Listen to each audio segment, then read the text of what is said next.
It's been a very long minute, guys. I apologize for that. Today we're making Nkwobi, and that is a special delicacy from Africa.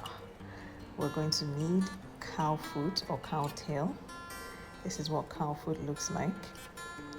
Next, we're going to need palm oil. You need very good palm oil. We need potash, it's also known as cow. We need breadfruit, that is uba. We need utazi. Utazi is slightly bitter but has a sweet aftertaste. We need salt, onions, a knob of ginger, and some fresh bay leaves. Fresh because we're going to cook the cow foot with the bay leaves. We're not using seasoning cubes. You also need Zuriel spots, Isiewu, and Nkwobi spice mix.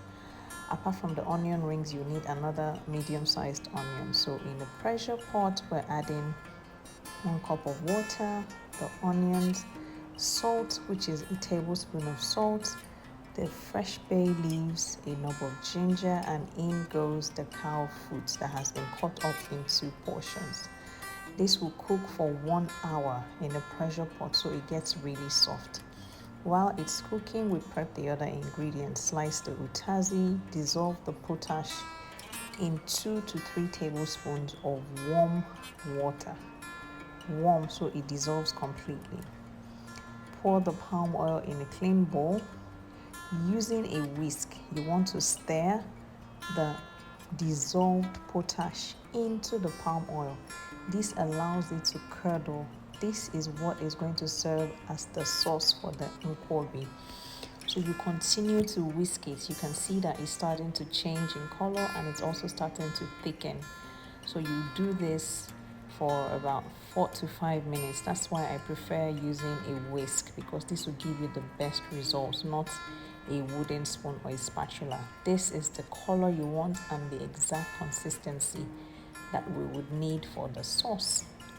So we add 1 teaspoon of Zuriel spot, Nkwobi, and Isiewu spice mix. Whisk that in properly, and then we're going to add a pinch of salt. A pinch of salt for taste. Remember, we're not using any kind of seasoning cubes, conventional seasoning cubes. So all that you need is in the spice. We use a mix of local spices. Now the cow foot has been cooked. We just cut it into bite-sized pieces. Sliced up some fresh Cameroon pepper for heat. You don't have to, that's optional. And then added the fermented breadfruit, which is called uba. Stir everything in to the sauce, and you want it to be drenched properly so that it soaks, the cow foot soaks up all of that juicy sauce. Serve in a wooden or earthen bowl. This is the traditional way that it's served. Garnish with sliced utazi. Now utazi is slightly bitter but gives off this very nice sweet aftertaste. Onion rings for sweetness and crunch, and enjoy. It's that easy to make. Share, like, leave your comment.